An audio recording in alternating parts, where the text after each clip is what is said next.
Okay, we're live. Okay. It is 6:05. We'll call this meeting to order. Let me just review who's on the meeting. So we have Member Donovan, we have Member Green, we have Member Allen, Member McFadden, Member Monroe. We have Superintendent Aronakis, Director of Administration Bob Ross, and our Director of Technology Jeremy Taylor, and our Attorney Andrew Hennius. I believe that's it. Okay. All right. Just a little housekeeping for the public. So if you'd like to speak in open session, you can raise your hand function on Zoom, *9 if you're on the phone, and *6 mutes and unmutes you if you're on the phone. Okay. We will go to, let's see, open forum. So let's see, let me read this. Comments must be directed to the chairperson of the school committee, who may limit or terminate a discussion. No comment should address personnel, litigation, or negotiations as restricted by open meeting regulations. The school committee cannot take action or vote on topics introduced that are not reflected on the agenda.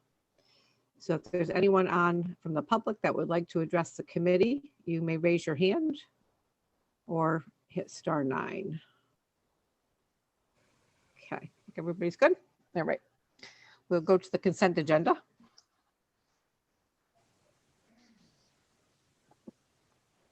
Okay, under consent, we have the approval of the regular meeting minutes from January 12th. We have one athletic appointment for a one-year only position. This fills a leave of absence that has already been approved by the committee. And we also have our monthly bills. That is all. Okay, I know everybody was here last meeting, so we don't have to pull the minutes. Anybody have any questions or comments? I do. Go ahead, Member Thank you. Donovan. I have a question about the bills, only in terms of format. I don't see anything that identifies who the payee is, and that seems to be new. Mr. Ross.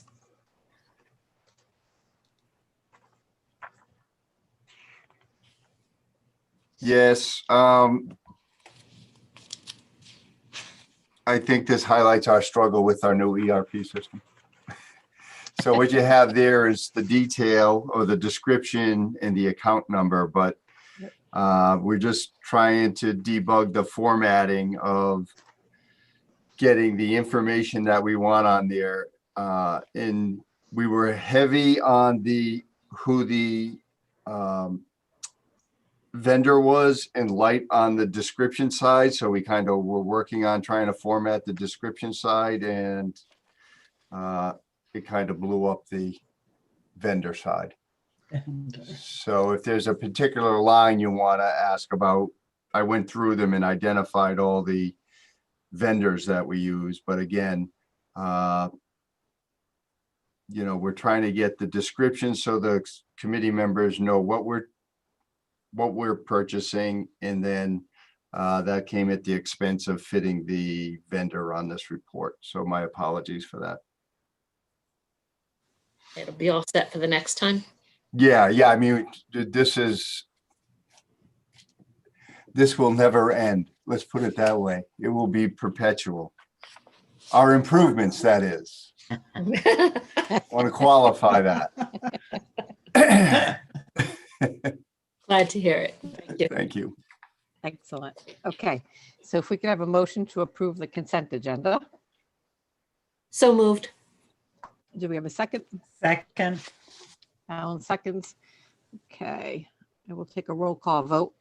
Member Donovan, Aye. Member Green, Aye. Member Allen, Aye. Member McFadden, Aye. Member Monroe, Aye.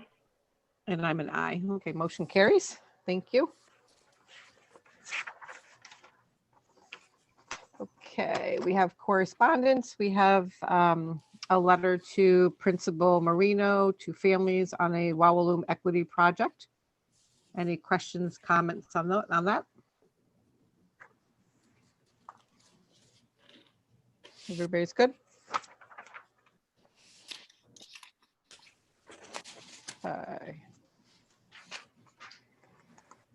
monthly subcommittee reports. There are no updates for this month. Okay. So we will jump right to new business. We have review and authorize acceptance of proposals for the Westerly Credit Union teacher grants, and we have one on the agenda. Yeah, I know that we've approved a few already. I told you the first time that this was on that we'd see a slew of them coming in. I know there are more coming. I signed another one today. But again, the grant application is pretty self-explanatory. This comes from one of our senior high school art teachers. The project name is Scintillating Sketchbooks. And she provides a description of what she's looking for and what she hopes to accomplish through the grant. So by policy, this does require a school committee to be in the know about grants that we're applying for and requires your vote of approval. Any questions? Everybody's good? Okay, so if we can have a motion to authorize acceptance of the proposal for the Westerly Community Credit Union Teacher Grant, Scintillating Sketchbooks. Donovan, so moved. So moved. Okay, Donovan moved. Do we have a second? Second. Green seconded. Okay, our roll call vote. Member Donovan, Aye. Member Green, Aye. Member Allen, Aye. Member McFadden, Aye. Member Monroe. Aye. Okay, and I'm an aye. Motion carries. Thank you. Okay, we'll go right to unfinished business. We have the fund balance presentation update. And I'm going to say vote. I don't know how it's worded on the amended agenda. Yeah, so the posted agenda indicates that there are votes, but first I have to go through the presentation. Yep. Jeremy, can you allow me to share the screen?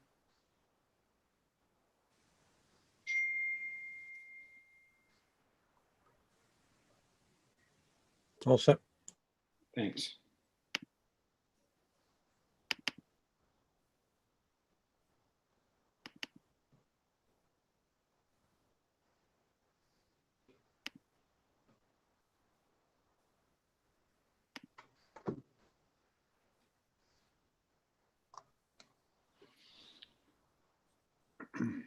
Okay. So I learned that some of my spreadsheets were not clear when you were watching on TV. So I've blown them up for the presentations tonight. But this is the fund balance summary. We've done this multiple times throughout the years. This will be the first presentation for our new members, but it just basically kind of shares with you information about what we have as a fund balance and how we're using some of those funds. So we start out with fiscal year 2021, and we're looking at the FY20 fund balance. And this figure is pretty high. So there were several expenses last year that were avoided. And on top of what we had in the fund balance from the prior year, we dropped some additional money in because of funds that were not expended due to COVID. We did authorize use of some money last year to help us get a head start on pandemic-related costs, like the approval of the purchasing back the laptops that we were going to ship back. So that kind of reduced a little bit what we had unexpended, but this is what is remaining. So it's a pretty hefty amount.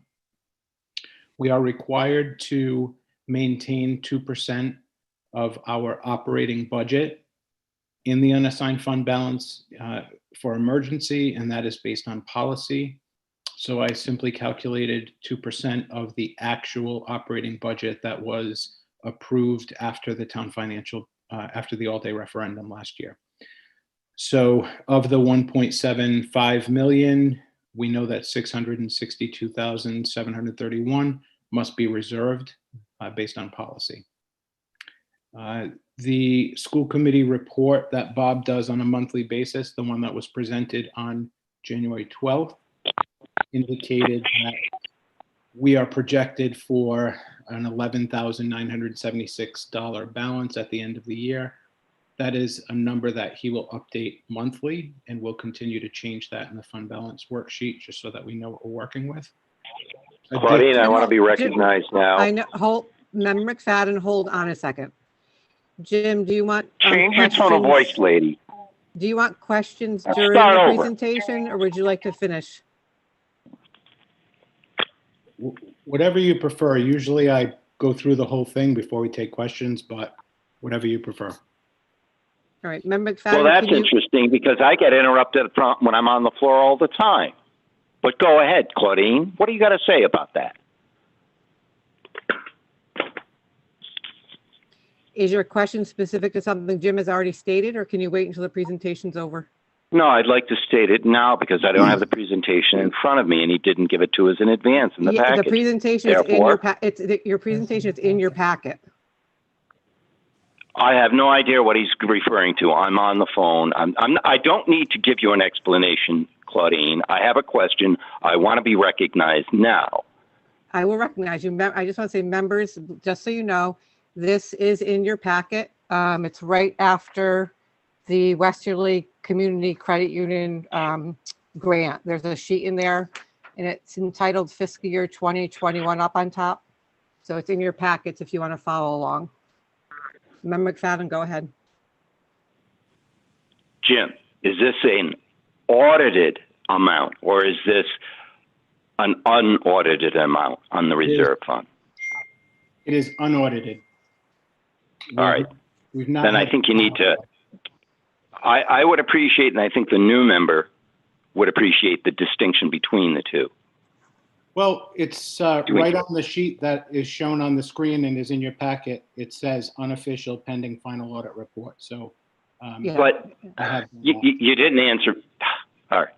So I'm sure that if Mike joined and Ms. Monroe joined, they need to know what the distinction is between audited and unaudited. I don't need to know, but I did need to know what you were referring to. So are you going to give that explanation or shall I?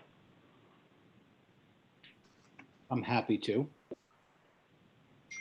Well, I'm so glad. Well, why don't you give them the explanation? Thank you very much.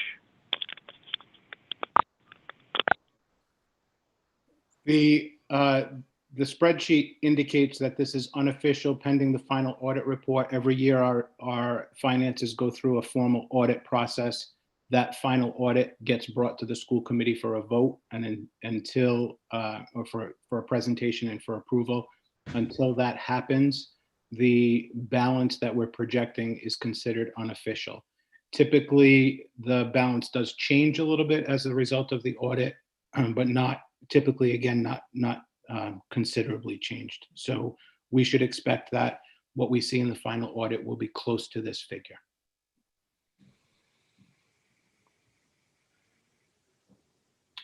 Okay.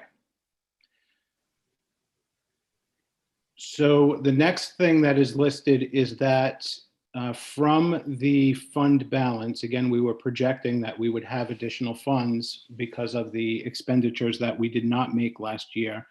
The school committee authorized at the time that our budget was passed for 21, that we used $320,900 as a revenue, which was done at that very last meeting before we approved the final FY21 budget. So that is projected in the spreadsheets that I show each school committee meeting just to demonstrate where we are with the budget process. I'll point to that when that spreadsheet goes up. So that was approved on 8/11/20. In addition to that, we will throughout this meeting ask for some votes of the school committee in a couple of different places. The first thing that's listed here is that we're asking for some of this money to be committed to capital projects housing aid, and that is to address the additional fees for moving forward with stage 3 in preparation for the work on the high school, junior, senior high school HVAC system. We will talk about that under the capital projects before we ask for the vote. As I presented last meeting, one of the strategies for trying to get our budget to a place that would be acceptable for the committee and for the community, I said that we would be asking for an assignment from the unassigned fund balance for the purchase of the maintenance truck and the new scrubber. That's the floor, the machine for the floors. Both of these items were included in the operations budget for next year. Both of them are one-time expenses, and they are based on the fact that what we currently have in place has completely broken down. So an approval of this, assigning from unassigned fund balance, would allow me to take them out of the budget request for next year, and we can put bids out and get those things ordered right away. And then the last vote for this evening is that we did in 2019, in February of 2019, vote for $20,000 to be put aside so that we could hire an energy services consultant. And of the $20,000 that was put aside, we only spent $3,480. So that remaining $16,520 is in the books as assigned for an energy services consultant. By policy, you have the ability to unassign those funds, which would put them back into the fund balance account. So that's a vote that you see on your agenda this evening as well. With all of these things, if these are all approved, again, with the assignment of the $320,000 from the fund balance for this year's budget that the school committee authorized in August, and with the set aside of the 2%, that would leave us still with about $450,000 in that unassigned fund balance account above and beyond the minimum 2% that we're required to keep. So it still gives us some flexibility. That's at the current time, that's what we would be moving into FY22 with. So again, if the school committee at some point voted that they wanted to take some of the funds out of this to include as a revenue like they did in this year's, that's something that you could authorize, but you want to know how much you have left. Here it is, $450,000. Again, based on the unaudited, unofficial amount. Although our audit has started and our books have been reviewed, it is just not completely official at this point. On the other side of this sheet is a report on the Housing Capital Fund. So this is important because this is where we draw money from that we are eligible for reimbursement from the state at a rate of 60% or more, depending on the number of bonuses that we get for various projects. So we are looking at, again, an unofficial pending final audit report amount of $369,405 in that account. We are anticipating an additional $16,000, just over $16,000 in reimbursement beyond the base reimbursement that we get for the Wawaloom boiler project.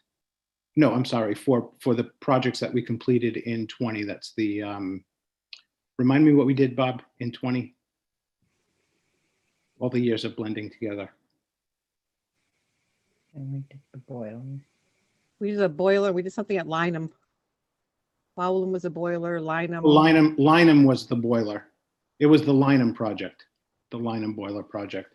So I was on mute. In 20, we did the Lynham roof. We did the Lynham boiler in 19, then the Lynham roof in 20. Yeah. Okay, thanks. So we did get the regular reimbursement, but we're anticipating some additional reimbursement based on a bonus that we received, just over 16,000. Then if the committee votes to move the 300,000 from unassigned to capital projects, that shows up as an addition here, but it does require a school committee vote. I listed it as a request to the school committee on the 26th, which is this evening. That would leave us $685,468 for projects in FY21. Some of those funds have already been expended as authorized by the committee. We made one additional payment on architectural fees. That's for stage 1 and 2. That happened during this fiscal year. So that's a subtraction. We still have just shy of $25,000 from the amount that was previously committed by the school committee or assigned by the school committee on November 20th of 2019. There was a $350,000 that was set aside for stage 1, 2 envisioning for our capital projects. We had paid $217,000 prior to FY21. We made one payment in FY21, which is indicated here, and that leaves us with $24,960. Again, still assigned for the purpose of stage 1, 2 envisioning, but it hasn't been spent yet. I still record it as a subtraction because it does have an assignment that's been made. If you recall, too, of that $350,000, $100,000 of that money came directly from the state. There was a $100,000 grant that we received to offset the cost of stage 1 and 2 submittal. We have also completed the Wawalum boiler. We've also completed the Metcalf safety project, as has been reported, and that would leave us with just shy of $400,000. And that would be sufficient for us to have a vote to move forward with the additional funds for prepping for stage 3. And that will be a conversation that we have under the capital project update discussion in a couple of agenda items. And then finally, I just want to show that we still have this OPEB account that the school committee voted on in 2016. So you recall that I did reference that account in the presentation that I did at the last meeting, the budget meeting, when we were looking at options for going forward for FY22. That will come up again at the next school committee meeting, not the joint meeting of the town councils and the school committee, but the next school committee meeting. I'll bring that up again. That would require a vote if we move forward with that option that I described at our last meeting. So that is the update. Bob, Tish, and I sat down and went through everything to make sure that we had it all right. And I think it's good information for you to have as we move forward and make decisions related to the FY22 budget. Questions? Okay. Questions?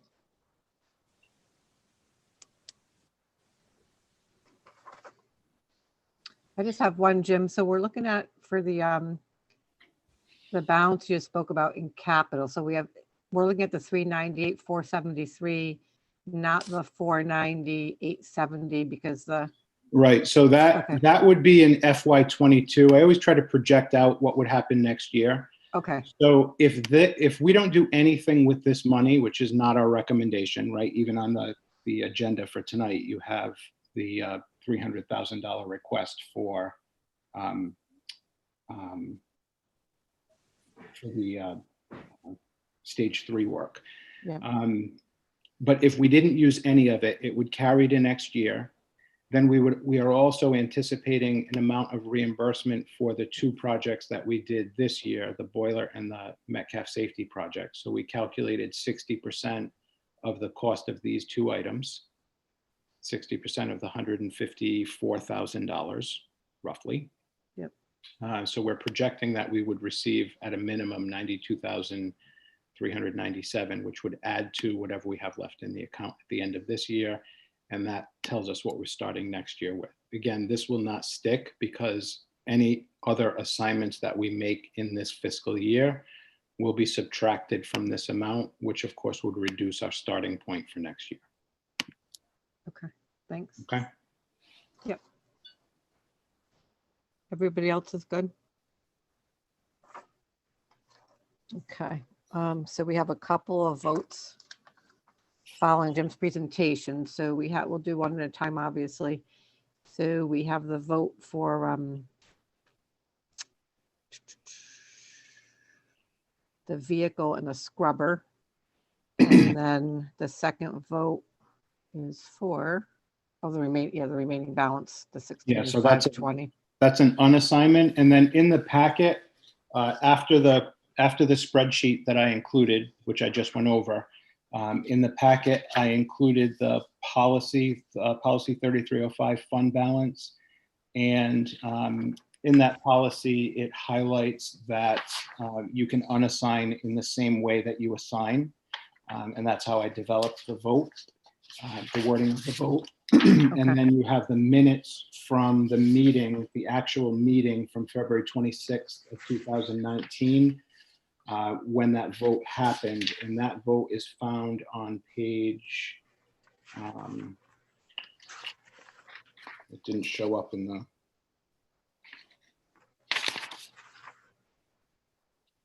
it's on the very last page, page 6. So the very, very last page at the top. Approved $20,000 for contracting with an energy services consultant. So that's the vote that you took back in 2019. We only used shy of $4,000. So you're basically unassigning that so that there are no restrictions on it, drops back into unassigned fund balance. Okay, good. Okay. Okay, so let's see. So if we can have a motion to assign $45,000 from unassigned fund balance for the purchase of a replacement maintenance vehicle and a scrubber for the maintenance department. Donovan, so moved. Donovan moved. Do we have a second? Second. Green seconds. Any further discussion? Okay, so I'll take a roll call vote. Member Donovan? Aye. Member Green? Aye. Member Allen?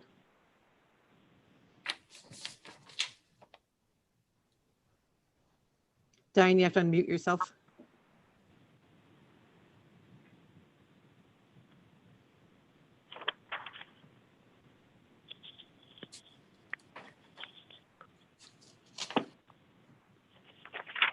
Just raise your hand. Okay, good. I got it. Allen's an aye. Member McFadden, Aye. Member Monroe. Aye. Okay, and I'm an aye. Motion carries. Thank you. And then we'll go to the second motion. So if we can have a motion to unassign $16,520 for the cost of an energy consultant original school committee vote on February 26, 2019. Funds are returned to unassigned fund balance. Donovan, so moved. Donovan moves. Do we have a second? Allen, second. Member Allen seconds. Any further discussion on that vote? Okay, I'll take a roll call vote. Member Donovan, Aye. Member Green, Aye. Member Allen, Aye. Member McFadden, Aye. Member Monroe, Aye. and I'm an aye. Okay, motion carries. Thank you. Okay. We will go to the next item, which is a 2021-22 budget discussion. Okay, so I just want to show some progress that we've made since the presentation last week. I'll keep this very brief, although I am going to put up a couple of different documents for you to look at quickly. I will then, as you know, on Thursday, we have the joint meeting with the two town councils, and there will be a detailed presentation very similar to what we did on Wednesday, along with some additional updates and some things that I've been asked to present on from members of the town council. Okay.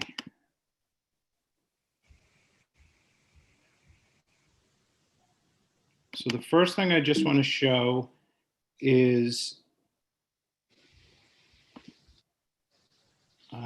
I did this as like a cheat sheet. I called this location-based changes. So in your school committee binders, you saw that it was kind of broken out by location.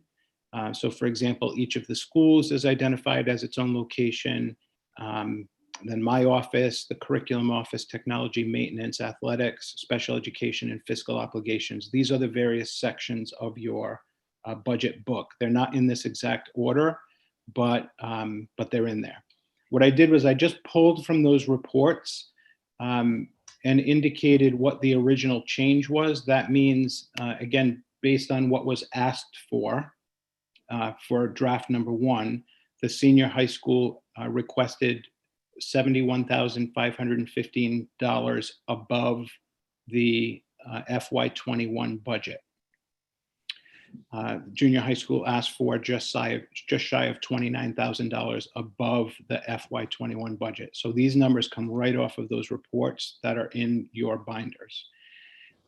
Then I wanted to show that as a result of work that we've been doing and we continue to do, how much we've reduced out of those requests, so that you could see where we stand right now. So for example, at the high school, the original request was $71,515 higher than FY21.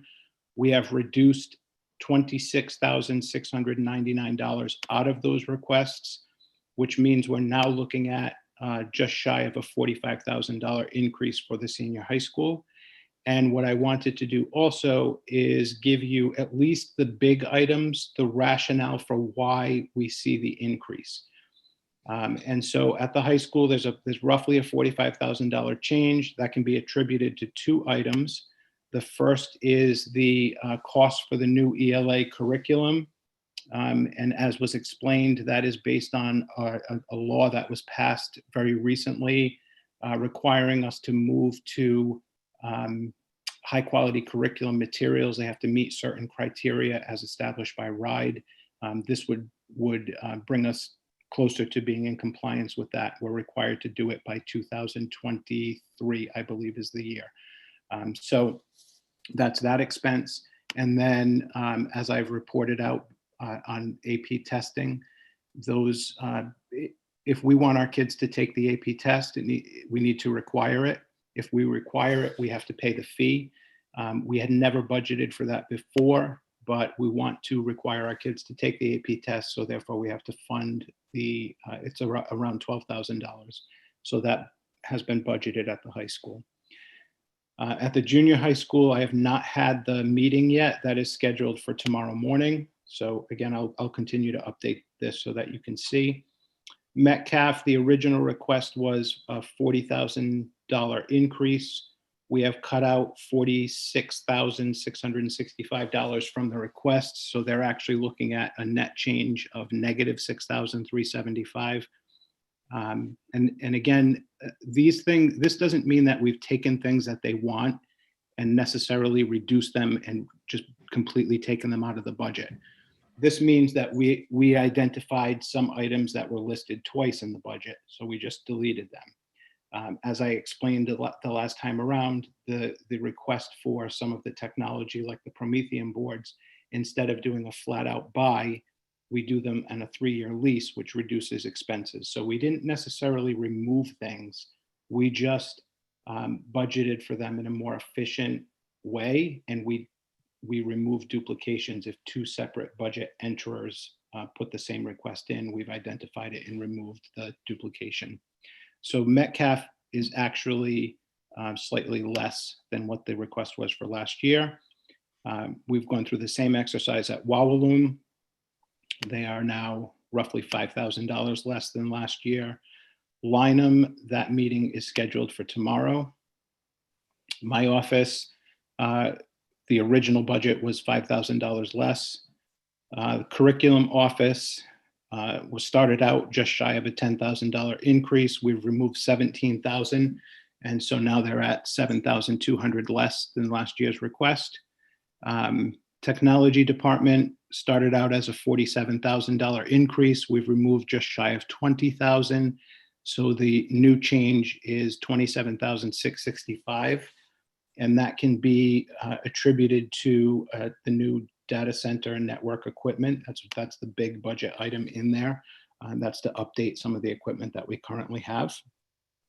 Maintenance, We have now removed, as a result of the school committee's vote tonight, $45,000 worth of equipment. That's for the truck and the scrubber.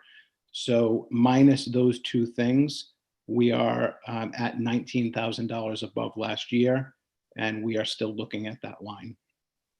Athletics, we are not making reductions, but it does represent a $56,000 increase over last year. But that's because we eliminated a bunch of things from the athletics budget when we were balancing during last year's session, because we knew that certain things were not going to run as a result of the pandemic. So we've basically just returned to the full program, and that shows up as an increase. But remember that it's an increase over a massive reduction that we made to balance the budget for this year. In special education, we started out $60,000 under budget. We've made an additional reduction. That was a tuition. We're now at 98,000 under last year. And the result is it's because of tuition savings. Now we had a couple of kids that are not going to require the out-of-district placements. And then under fiscal obligations, that was our biggest increase outside of the salary and benefits lines, which we'll talk about at a different time. But we've reduced an additional 44,000 out of that. We're looking at a new change of just shy of 260,000. And how do we attribute those increases? Well, the big ones are the increase in the contract for transportation. That's about 109,000. We had to put the resource officer back into the budget. You recall that was removed last year, and the towns picked up the tab separately. That's a cost of 122,000. And then we have the new cost associated with the new accounting system. So when you add these up, it's 239,000, which is the bulk of what the net increase is. So this is just kind of a quick way to show some of the progress that we've made through the meetings that we've had. Jim, hold on one second. Yep. Member Green, you had your hand up. Do you want to wait till Jim finishes, or do you have a question now? I had a question on this spreadsheet, but I can wait till he finishes if he's still going. Okay, thanks. No, I mean, I'm all set with this spreadsheet. I'm going to show you how it all kind of plugs into the spreadsheets that I went over last time. I just want to show you the updates, but I can answer questions on this if you'd like. Well, I was curious if that resource officer the price was, I believe it was over 100, was it not? Yeah. Okay, so it's still in that price range? Yeah, 122,000 for the resource officer. Okay, and then I'm just curious about that ELA curriculum. Is that a standard price for a curriculum? And so it's not curriculum, it's actually the books that go along with the curriculum. But because we're implementing the new curriculum, there are costs associated for textbooks. This, again, is for the high school. right, so is the entire curriculum something that RIDE wanted you to develop by that date? I think you said 2023. Yeah, so we're actually going to be adopting a curriculum program. We started going through the piloting process, and so we're trying some different things out for the teachers to kind of get a sense of what it looks like in practice, and then according to their contract, we'll follow the process and officially adopt next year. So the books that are aligned with it is what RIDE wants you to implement. Yep, exactly. Not the actual curriculum itself. Well, the curriculum has to be high quality, but the materials, the curriculum materials, the books, the whatever materials classroom teachers use need to meet that criteria that RIDE has established for. Oh, okay, I understand. It just seems funny that they require something and then you have to pay for it. Yeah, well, I know. Welcome to RIDE. Thank you. You've been in education for a while. I know. I just thought maybe. Okay, Member McFadden has a question. Jim, are you going to continue at the end of this presentation? Are you going to give us a summary as to where we stand overall, or do I need to ask that question now? Nope, that's coming up next. All right, then I'll wait. Thank you.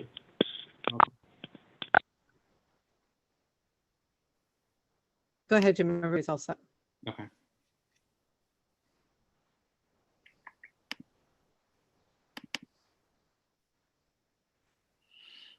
Okay.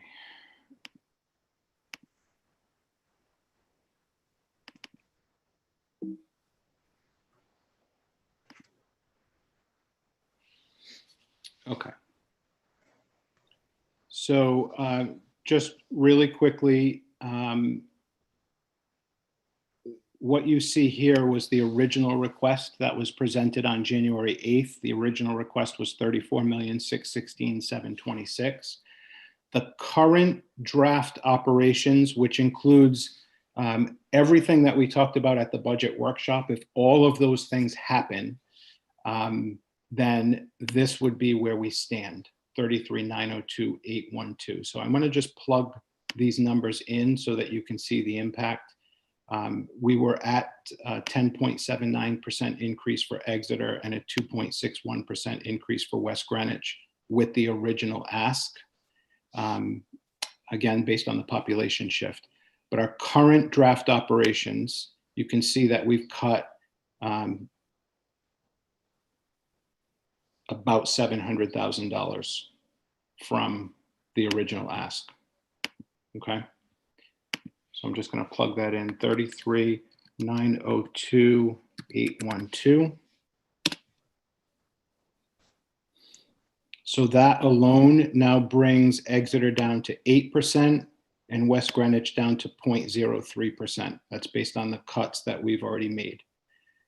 In addition, as I explained at the budget workshop, we have the opportunity to utilize the money from the WB in the OPEB reserve. And again, if the school committee wants to move forward with that, that would be an additional revenue of 164,948. So I'll plug that figure in.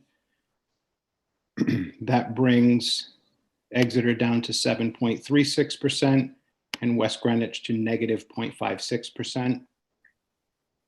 And then finally, I indicated that we had one new confirmed tuition. So that would bring us to 202,903 in tuitions. This is a revenue source.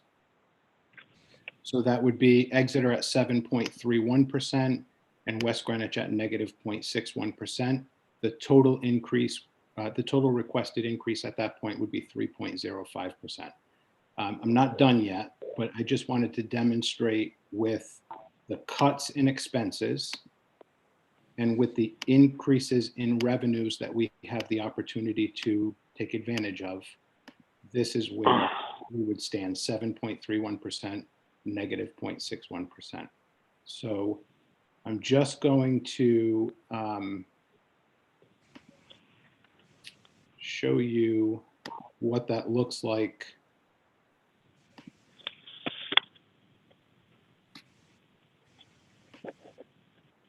when we plug it in using the other strategy that we talked about at the meeting with the population adjustment. Remember, Ken, I know your hand is up. Let's let Jim finish. So this, again, is the exact same spreadsheet that I was just showing, except that it already has the 33,902 built in. It already has the assignment for the OPEB. It already has the additional tuitions in for the confirmed career and technical student that we're accepting. But what this also includes is if we move forward with the population shift adjustment that I proposed at the last meeting, that I will explain again on Thursday to the two town councils. Again, this is all in an effort to try to make the increase to the town that's being impacted the most, Exeter. I'm trying to minimize that impact. We know that there's a huge shift this year, but at least some of it can be attributed to the pandemic, as I outlined last Wednesday. So if West Greenwich agrees to paying an additional $192,630, which is the amount that their proportional share would have increased had we got the expected enrollment numbers. Again, that's based on the preschool and kindergarten for the presentation that I did last Wednesday. Their share would have been an additional 192,630. So if they agree to basically paying that this year and reducing Exeter's expense this year by roughly $200,000, then when the population shifts back in their direction next year, we reverse these figures, right? Because Exeter will see a reduction and West Greenwich will see an increase. We basically reverse these two figures, and Exeter pays the 192,630 next year, and West Greenwich takes the credit of 192,630. So over the course of the 2 years, it nets out to zero, and it kind of levels the impact, particularly for West Greenwich, but certainly levels it more than what Exeter would have had to see, would have seen in an increase this year. If we do that, it actually brings Exeter all the way down to, again, where we stand currently at 5.75%, and West Greenwich would be at 0.73%. So even with the adjustment for West Greenwich, adding 192,000, they would only be paying an additional 100,000 because, as it stands right now, they'd be getting a credit, a reduction, and then next year, when they see the shift of population move back in their direction, they would be able to offset it with the reduction. So again, that's a really out of the box strategy. I have talked about it with the town manager. I am going to present it on Thursday night as an out of the box strategy, but it brings us, if we move in that direction, it brings the current version of our budget to 0.73% for West Greenwich, 5.75% for Exeter. We still have work to do, but given that we started out at roughly 10.8%, and we're down to 5.75, we've made some pretty significant progress at this point. And this is even a better place than we were last Wednesday when I presented. So that's where we are. Member McFadden, go ahead. Can you hear me? Yep. Okay. So, Jim, you mentioned 164,948.00. Did I get that number right from the WB? Yes. How did you arrive at that withdrawal? I didn't attend the last meeting. So in a nutshell, we're basically proposing that we withdraw some money from the WB, assign it to an OPEB reserve fund, and then use the money from the reserve fund to offset post-employment benefit costs in this coming year's budget, and then also in years to come in those budgets as well. That's in a nutshell. So the WB withdrawal of 164,948 has nothing to do with bridging the gap, the budget gap. It has an intent to, if I understand, since we're self-insured on unemployment, right? Did I hear you correctly that this would be used for compensation if we lay off anybody and don't bring them back? Is that what you're suggesting? No. No, that's not what you're suggesting. No. Okay, what are you suggesting? So I don't understand it then. The money from the WB with the school, again, we'll talk about it with the school committee. So if the school committee authorizes it, we would withdraw the money. We're recommending that be $500,000. Assign it to a reserve fund for post-employment benefits. Those are healthcare benefits that employees are entitled to per their contract after they retire. Those expenses. Jim, I have to stop you there because you used two numbers that I'm completely confused about.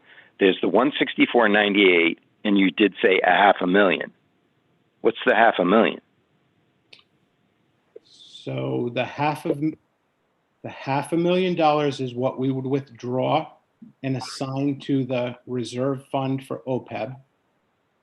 And then we would draw From the WB? from the WB. So your total withdrawal from the WB at this point is $500,000, Correct.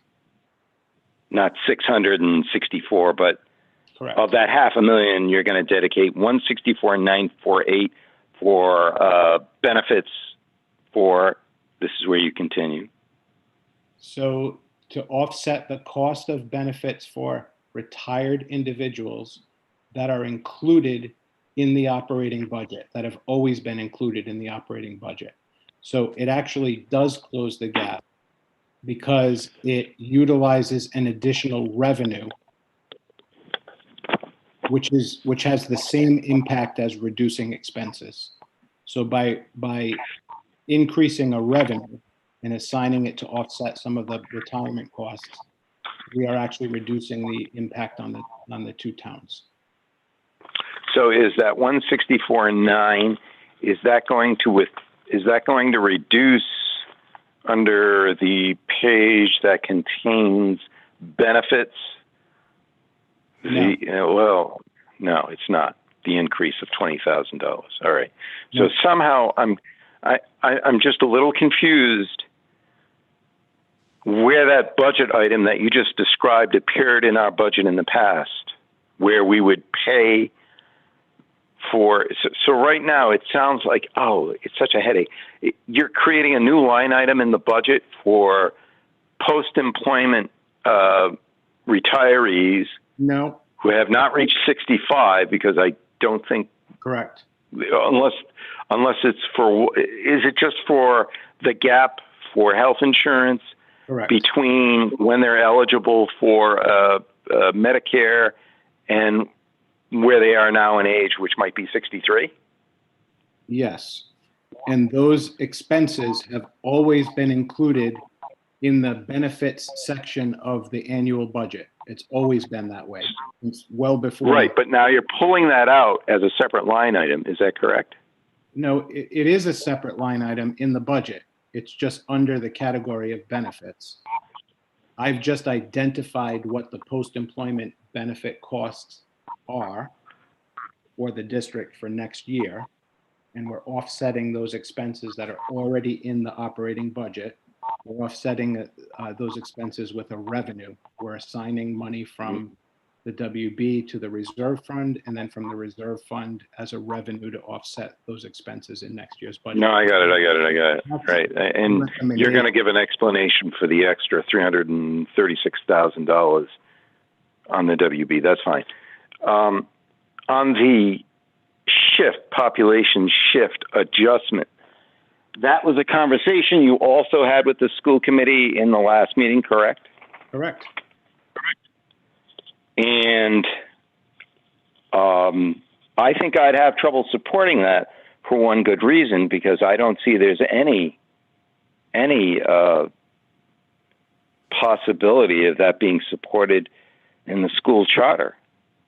Unless, in fact, you know what? I'll ask the solicitor how he feels about that. Andrew, how do you feel about that? On this population shift adjustment number thing. What about, I'm sorry, Mr. McFadden, what about the population shift number? 192. Well, it's the first time I've heard of it, so I'm coming up to speed with it, but I don't see where that type of, what we're talking about is kid count, or by some other means, indirectly. And I'm suggesting that there's no accommodation in the EWG school charter to support that type of activity. Therefore, I would have a problem voting for it, because I would assume if it would come up for a vote. And now I'm asking you, how do you feel about it? Because our apportionment to the town is driven strictly by the population of the children in each town. So I'm asking your opinion on this population shift adjustment issue that Jim has brought up. Yeah, so I don't see the accommodation in the charter. Go ahead. No, and so what I have to do is I'd have to take a look at the chart to see whether in fact there is the accommodation. It makes sense in my head what the superintendent is explaining, makes perfect sense, but in order to appropriately answer your question, I would want to take a look at the charter. Which I'm happy to try and pull up Okay. as the meeting goes on here and see if I can grab it. You can do that, but I would also be prepared to give a definitive, more confident answer on the 28th, which is Thursday, because I would never be in favor of something like this, as innocent as it may sound, and as beneficial to the town of Exeter. I believe that the town of Exeter has to adhere to the kid shift of Sure, the I'd kid be happy count. to take a look at it. So the recommendation is, again, I was trying to come up with a lot of different ideas, mostly to try to help Exeter and even out the impact, because I understood that the impact was nothing that one town could handle. We are working very hard with the state to try to make some accommodations for their funding formula based on the impact of the pandemic. Again, which I explained on Wednesday, we have reduced enrollment because of homeschooling. We have reduced free and reduced lunch applications because we qualify to give free lunch to all kids for this year. Those two variables will impact state funding.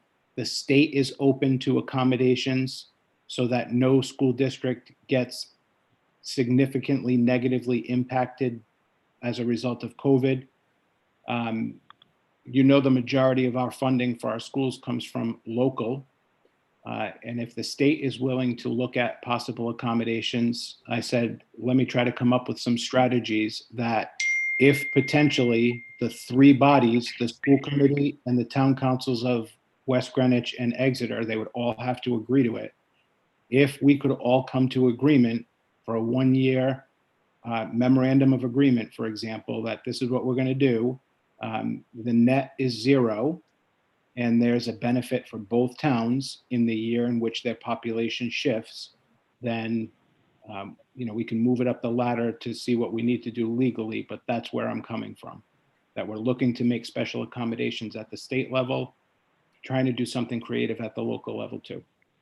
Given the dynamic I you just understand. described, Jim, I'm sure that sounds plausible. But I will take a look at the charter, Mr. McFadden. Yeah, I have great, I think, trepidation on this. I don't think we too often trample, the charter, and the charter is our ordinance, so to speak, that we have to follow. I've been reading it a lot lately, unfortunately. I have better things to do with my time. I'm sure there's no accommodation for this. But, I think that from my perspective, I would not be comfortable entertaining this kind of a dynamic when it comes to, I appreciate, the financial stress the town of Exeter is, and we're trying to make some accommodation through the WB or whatever that thing is called, and for $500,000. And I guess I didn't. There's my concern, my trepidation. I don't see the accommodation in the charter. I wouldn't be in favor of it. But returning back to the $500,000, was that a conversation, Jim, that you had with the school committee in the last meeting? And how did you arrive at that $500,000? That was just Recommendation. Just from whom? So we know that we have some money in that account. We want to make sure that we maintain a good amount of money in that account so we avoid massive swings like we experienced several years back. So Bob and I talked about what we would be comfortable with. That seems like a reasonable amount, but again, it's open for discussion. I just made a recommendation. We have not talked about it with the committee to a point where we're ready to vote on it, but I wanted to at least share some available options at that Wednesday meeting. Okay, so a lot of different ideas at that meeting. All right, so I appreciate that. It sounds like what was the last time I looked at it quick, was it 2.8 billion, Jim or Bob, on the WB fund balance right now? 2.8 million? Yeah, Is it's that what I recall? just under 3 million. Just under 3 million. We'd be Yep. taking out $500,000. I don't want to have to do the math. And the But, recommendation okay. would be not to use it all up front, because that just creates a structural deficit, but to spread it out over multiple years so that we could continue to offset post-employment, and it becomes like an annual revenue source over the next several years. Right. So it would be a benefit to us going forward and not create a one-time structural deficit, which would just put us in a hole to start next year's budgeting process with. That's not what I want to do. I understand that. Right. And so one thing that we got caught and made us all very nervous, or made me nervous, was, the layoff list and making sure it was comprehensive enough that the budget doesn't pass. Not that I'm suggesting that it's not, but I mean, I just want to make sure that we're covered so that we don't go into some kind of emergency tailspin if the budget doesn't pass. So in a normal year, the layoffs don't have to go out until June 1st. And we would have our all-day referendum in April. So we would have a pretty good indication of where we stand, and we would develop the layoff list accordingly. If the budget passes, then we know what we have to hit. If the budget doesn't pass in April, then what I bring to the school committee for layoffs would be more extensive, for sure. Okay. And the dates for whatever figure was selected from the WB, that would leave us with about $2.3 million balance. Bob, I think one of the things that I asked for was a close enough date that we could itch and scratch to make sure that we were hitting the date for our WB withdrawal. Did you ever come up with a better date? I think you said it might be either March or April. Did you come up with something better where we'd have to move on that by? In 2019, we submitted a withdrawal request for $275,000 on April 13th. April 13th.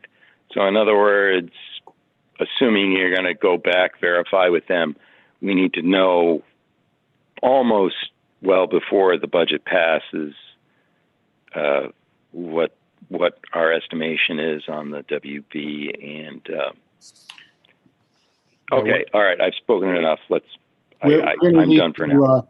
We're going to need to agree, or the school committee is going to need to agree to whatever the number is, because that would be part of our final budget that the school committee would approve prior to it going to the voters at the all-day referendum. We need to know sooner than the end of February, which is when the budget is scheduled to be adopted by school committee.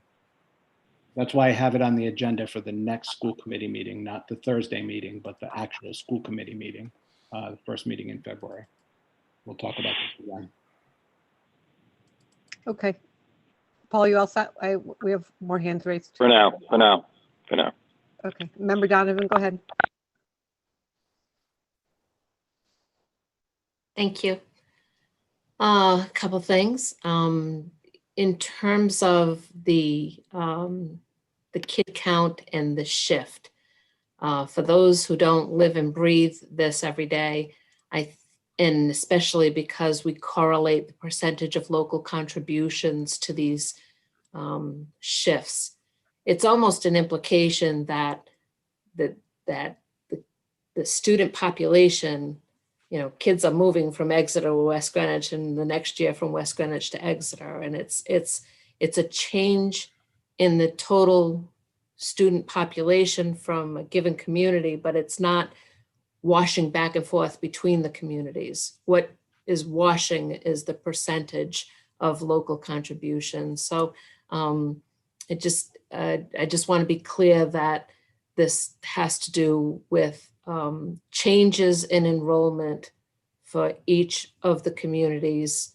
from year to year, and not a wash back and forth between the two communities. In terms of the proposal for kind of that split in funding. You know, we at the work session last Wednesday on the budget, we talked pretty extensively about what was impacting it, what was increasing Exeter's numbers so much, what was reducing West Greenwich's numbers so much. And certainly, you know, a lot of it is related to the pandemic, but, you know, we were able to really hone in on those enrollment changes by community, you know, the specific reasons by community. So I think we need to be able to articulate that to the councils when we have our meeting on Thursday. Yeah. So that. Well, that's what I wanted very to likely. do. Yeah, that they definitely, you know, when I spoke with Kevin, he wants me to present that in the level of detail that I presented on Wednesday. I just didn't think It's Exeter that needs to hear it. and both of them need to hear it. But I didn't want to go through that exercise again tonight because I just Understood. presented it to the school committee on Wednesday.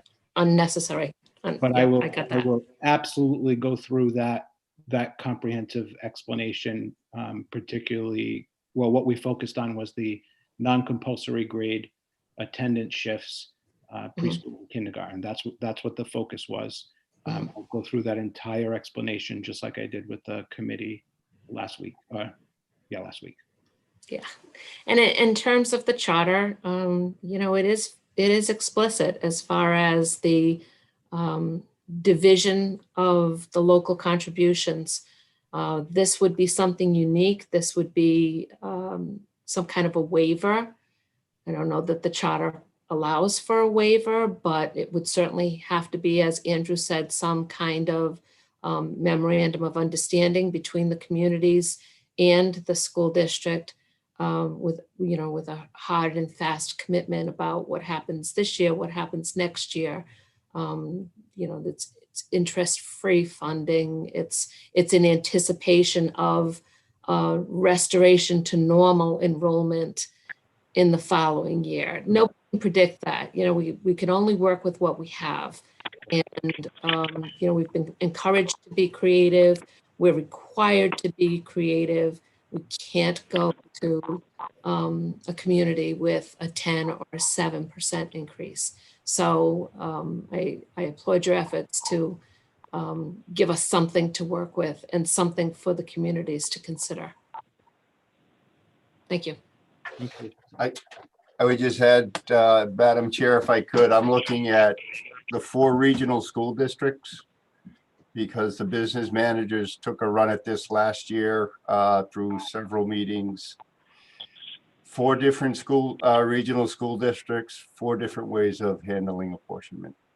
So the offer or what's on the floor by the superintendent, I think is worth, you know, looking at. In, you know, again, the district has showed the ability to be nimble when it needs to. So this might be one of those cases. And if I could make one more observation. Go ahead, Sherry. I'm sorry, I'll be real quick. To me, the issue with the WB and the OPEB are fairly lineal, in as much as the WB fund is funds related to the medical coverage for employees, and the OPEB line item is for post-retirement medical coverage for employees. And then you already have built into the operation budget a certain amount of money to pay for the medical coverage for retirees. So shifting it from one account to another account to another account, this is exactly what that money was intended for. And it's just taking it from one pot, moving it to the next, and utilizing it for exactly what it was intended for. Correct. Well said. Thank you. Yep, I agree. I just want to make one comment, and then Paul, I'll get you in a second because it actually clears up something you asked. So Jim, correct me if I'm wrong, but so we do have an existing OPEB account, and that's what has that 164,948 that you already put into the spreadsheet because it already exists. No, So what we have right? in the account So we actually have $275,000 that the school committee voted in 2016. And Okay, it basically sat there since 2016. So what we're trying to do is build up that account. We know that we have some additional funding in the WB. If we do a withdrawal, we put it into that reserve account, and then we start utilizing a portion of what's in there to offset the cost of post-employment benefits, which is a line item that has always been included as operations. It would just now be an additional way to add revenue to offset an expense. And when we add revenue, that has the same impact on taxpayers as reducing expenses. yeah, So- no, right, I'm clear on all that, and I think it's an excellent idea. Terry said it very well. I just wanted to make sure that everyone knew what we already had in the OPEB reserve, like we already do have that account 275. that exists, 275, okay. And I put that number in, for the purpose of demonstration, but the school committee hasn't acted on that yet. That's, we'll Right. talk about that at the next meeting in February.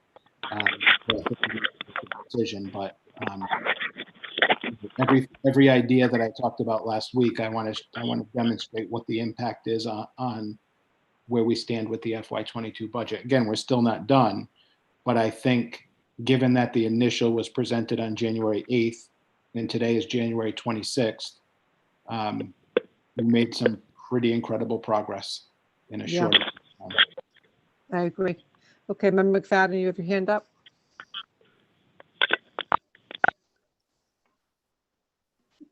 Member McFadden, you have your hand up? All right, you can hear me, right? We can Can now, you hear yeah. me? Okay, so, yeah, okay, so my concern is, as dynamic and thinking out of the box as it may be, I want to make sure that we're not flying in the face of the law. Whether we are enjoy that or not is another matter, and I don't want us to invite, some kind of suit that someone might have when they see us and there's an inconsistency. So whether we like it or not, I'm a big believer in subscribing to the law. So on this matter, and maybe some others, I don't agree with Ms. Donovan, but that's nothing unusual. That's it. Thank you. Any other questions or comments on the 21-22 budget? Okay. Jim, thank you so much. Excellent progress. Thank all the administrators too for their hard work. Okay, Thank you. we will go on to the 2020-21 re-entry planning update when Jim's ready. Yeah, just a couple of really quick updates.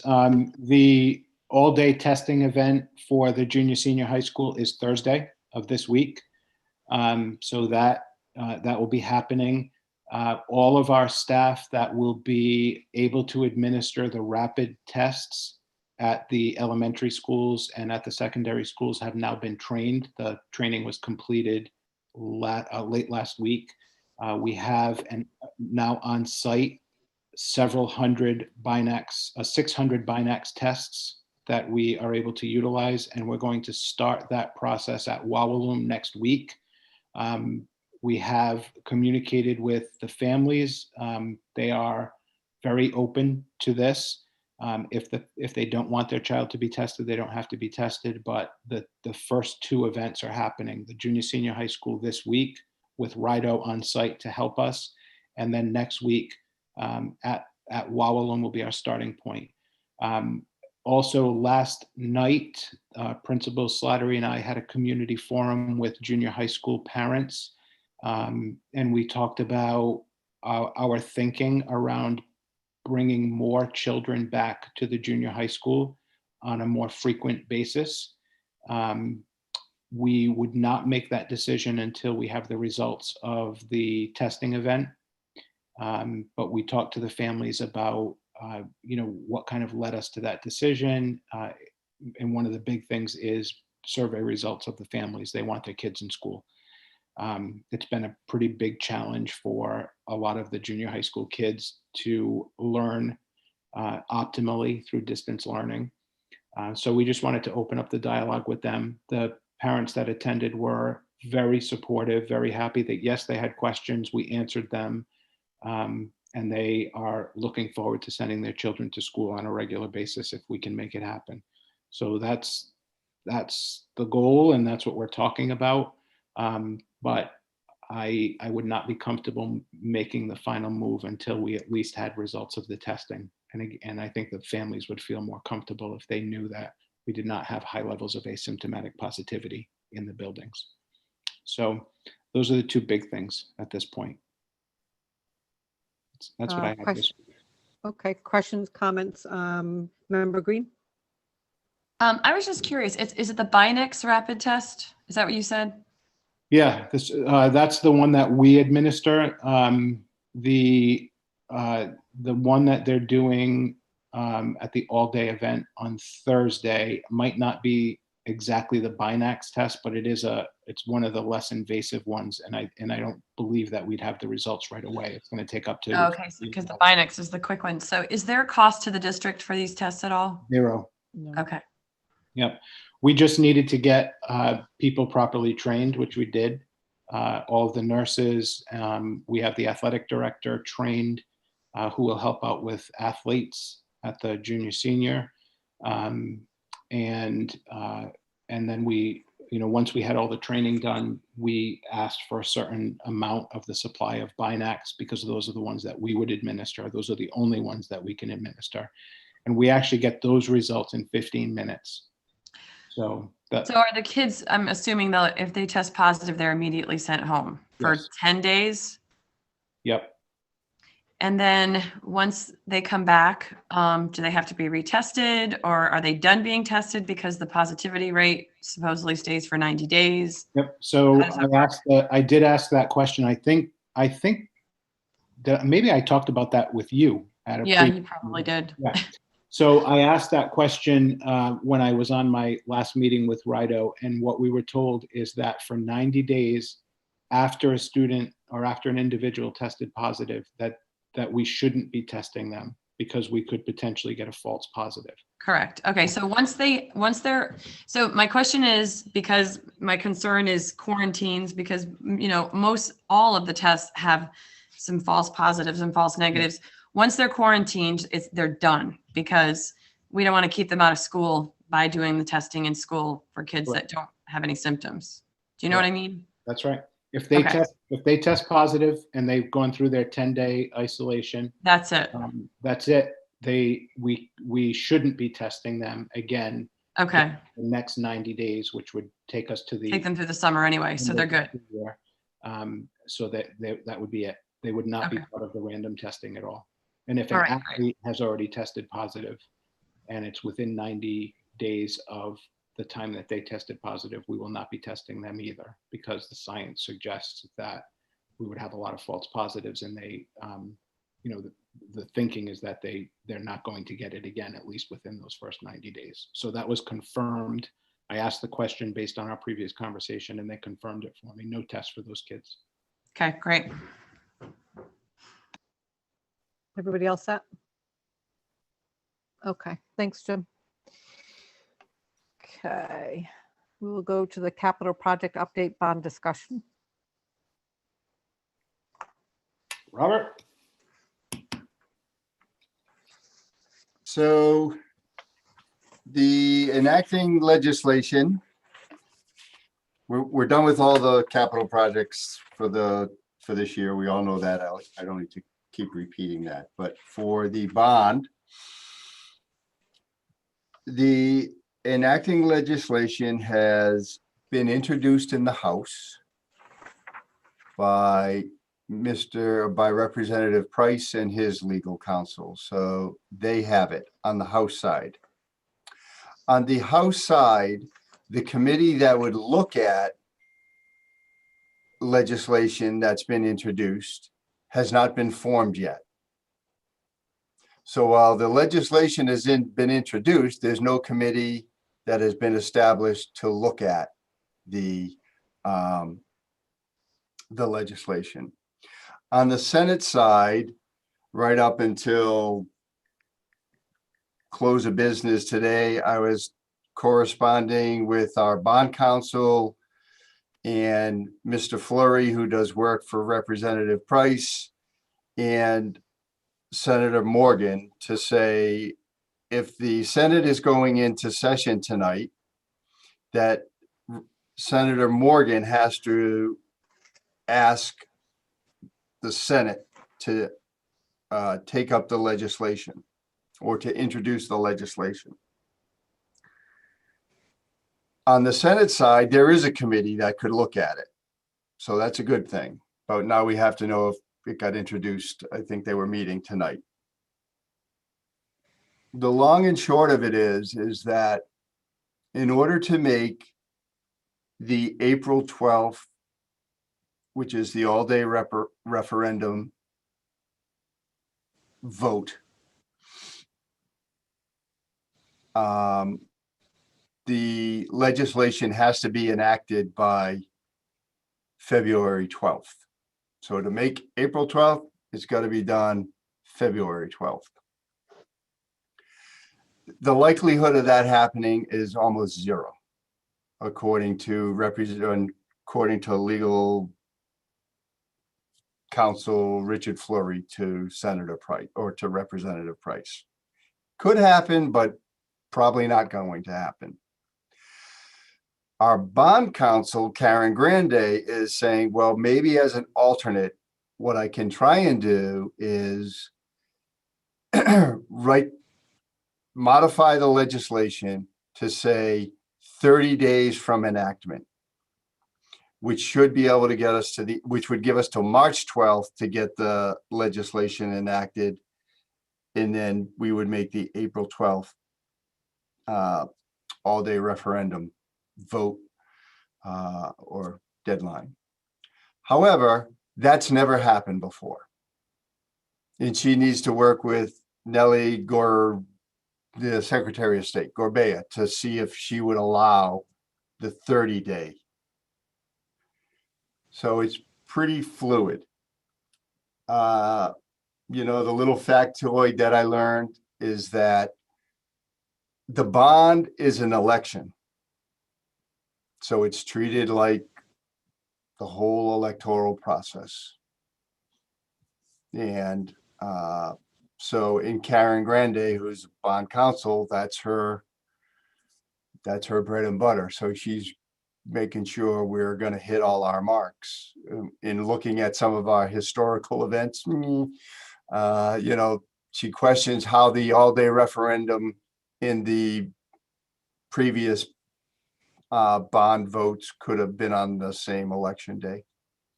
But that's water under the bridge. But that's what she's working to try and figure out. Can it even happen? Because I showed her the ballot and she's like, oh, I wouldn't even put the ballot together like that. But she was kind of thinking out loud as she was reviewing it. A previous ballot that we had done. So needless to say, it's pretty fluid, dealing with multiple folks who are not easy to reach. They're working, I know they're working on our behalf, but I don't know, it's just my own personal feeling. I'm concerned that we would have to hold a special election if we don't get April 12th. So. And the only thing that I would add is that I have requested through RISA for the legislative committee to take up with the leaders of the legislature some flexibilities to the process for speeding up enabling legislation, for granting some flexibilities based on timelines that are now very tight as a result of the late start of the legislative session. We are not the only community that's experiencing this, so that is being discussed, and there's a possibility that we might get some relief there as well. No guarantee. Until I get it in writing, nothing's a guarantee, but we have talked about it. Questions, comments?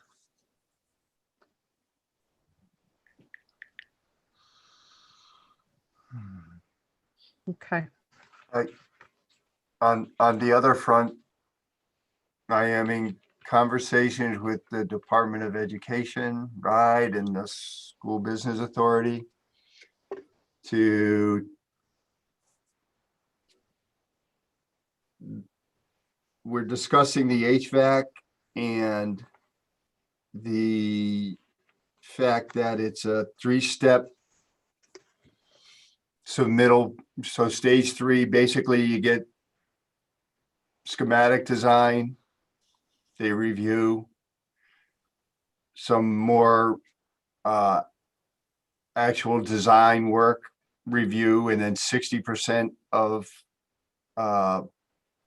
design, at 60% approved design, they allow you to move forward.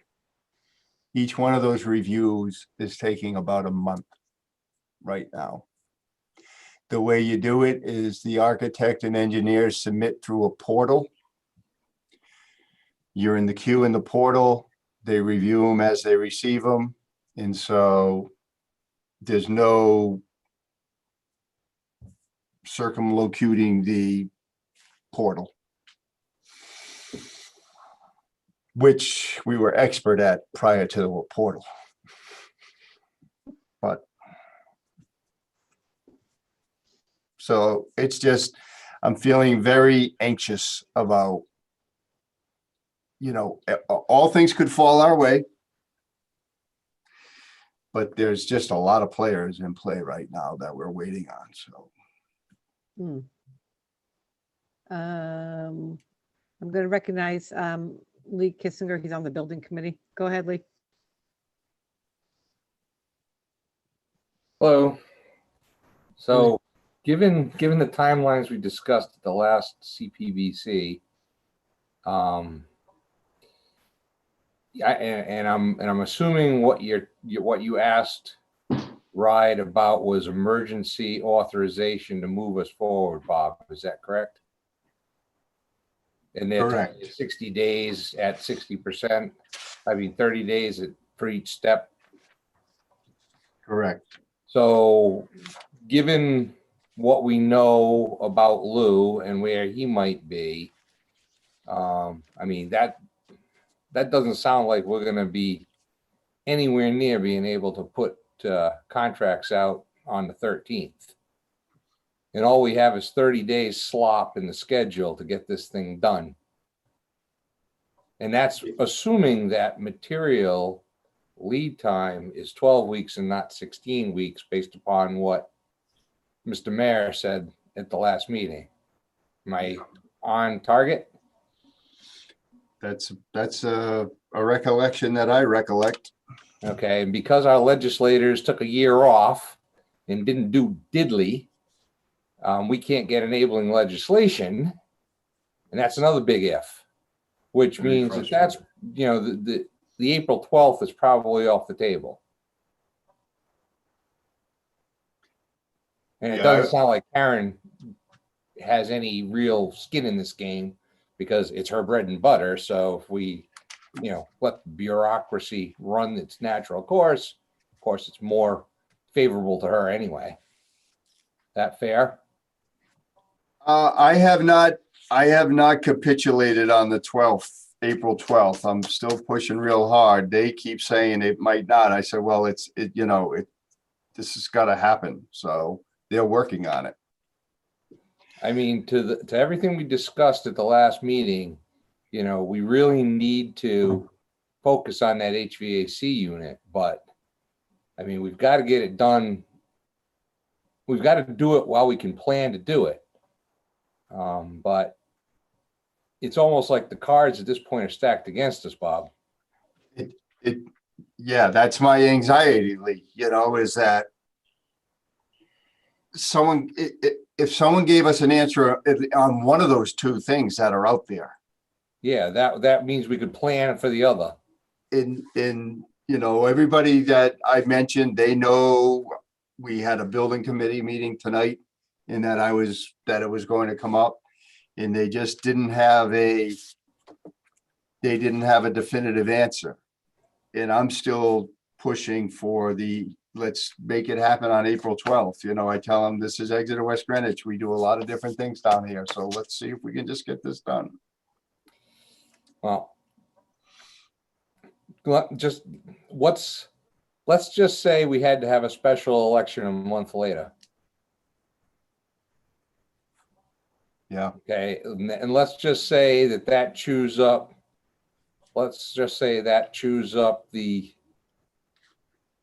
4 weeks of potential slop in the schedule, provided we get the equipment delivered in 12 weeks and we have everything else ready.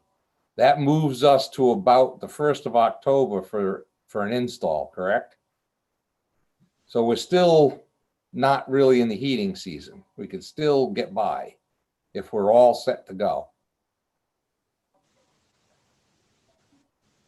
Is that reasonable? Yeah, it is. I mean, that's if all those marks get hit, that's for sure. And how is Lou, what's Lou saying? Because I asked the question the other night as far as what it was going to take for him to do the design work. When is he ready to submit 60%? Because I mean, the amount of money we've paid him in the last 3 years, he should be ready to go. There should be no more expenditure on this. But that's an argument for another day. So we're trying to set up a meeting with Lou and EDS to kind of strategize on, like, if RIDE grants emergency approval,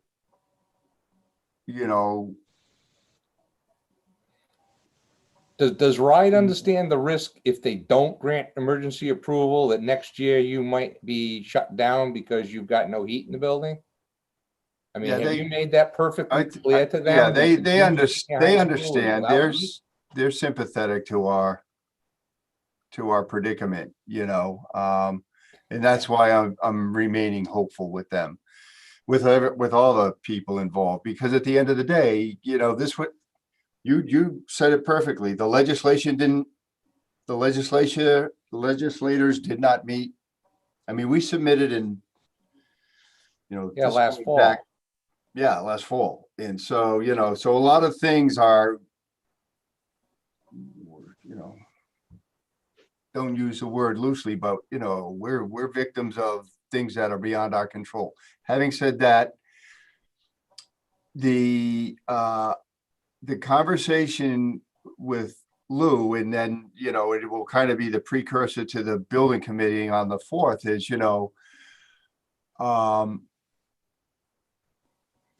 it's the nits and grits of that, and we discussed it at the capital project building committee meeting,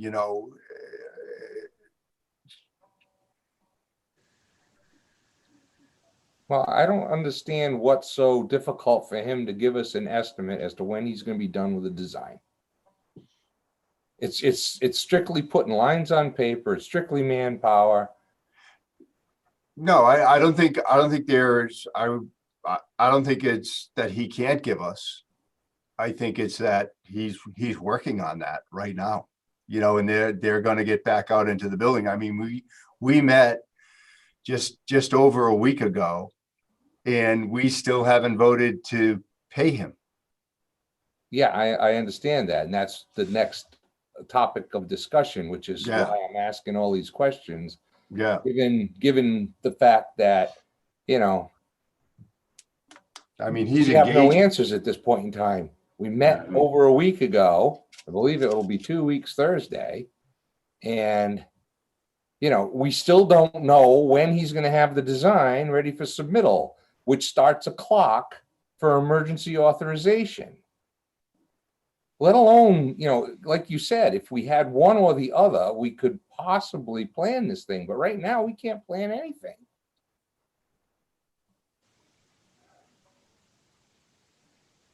I mean, this is ridiculous.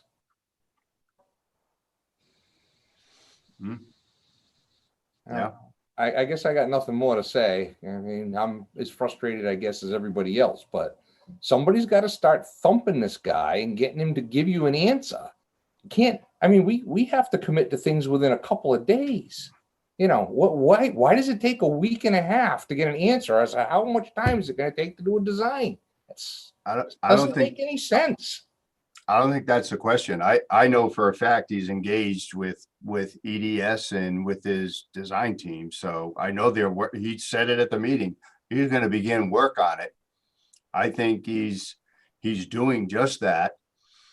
And I think that we're going to, you know, I still think this could all fall our way.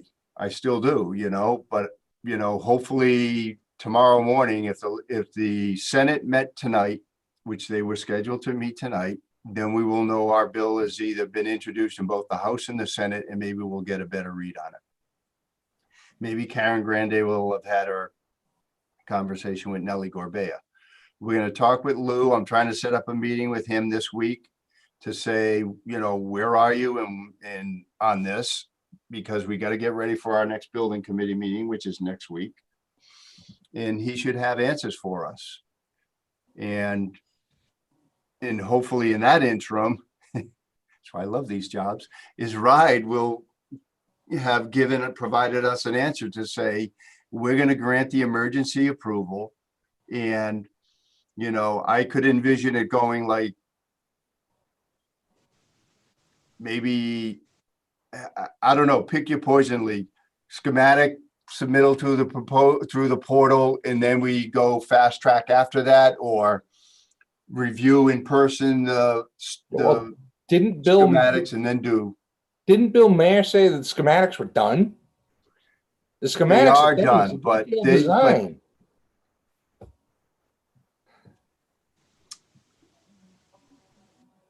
Measure twice, cut once.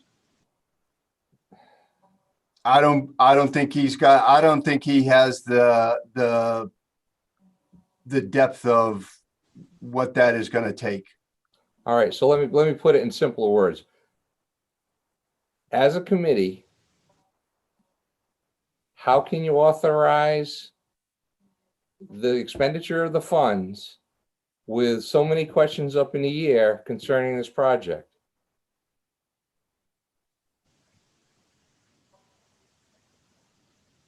I mean, you're living with you've lost all your wiggle room, and you're at huge risk now, unless you can get one or the other defined. Actually, three things defined. I want to be careful with the pronouns. It's not an I, you, it's a we.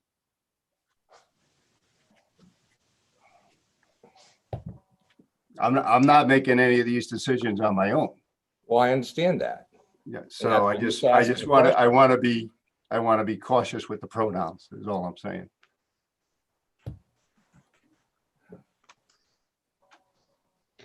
Just my frustration, Bob. Yeah, I know. It's my frustration too. It's absolutely my frustration.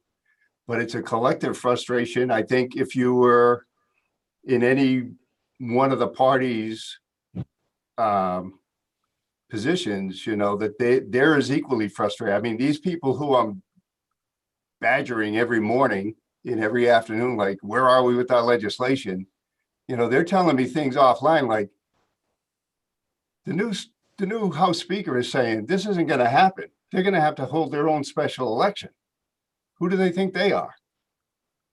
You know, and you have Lou Tirado going like, I'm investing this on my own.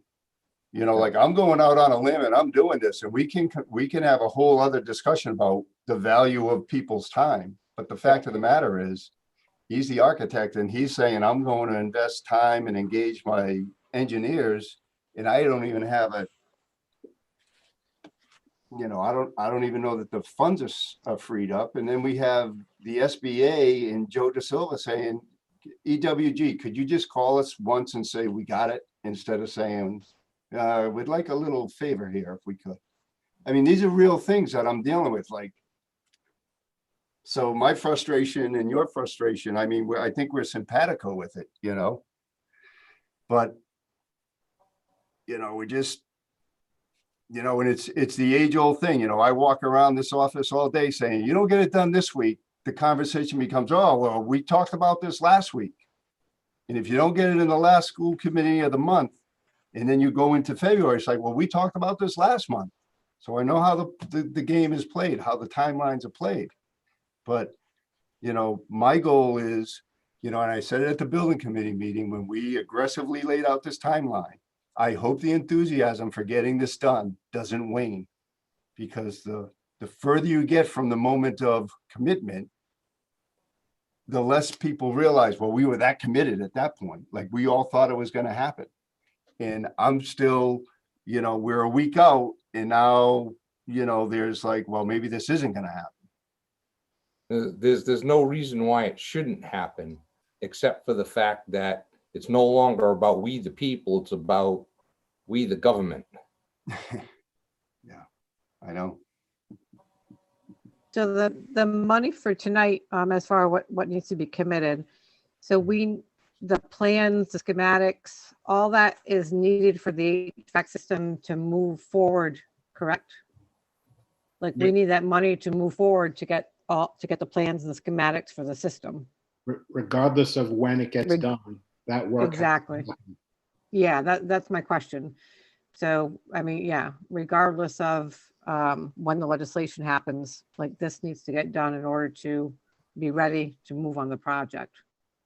And whether the vote of the bond approval happens by the community or not, we are getting closer and closer to a time when that system will not be working, and we're going to have to do work one way or the other. It's going to happen.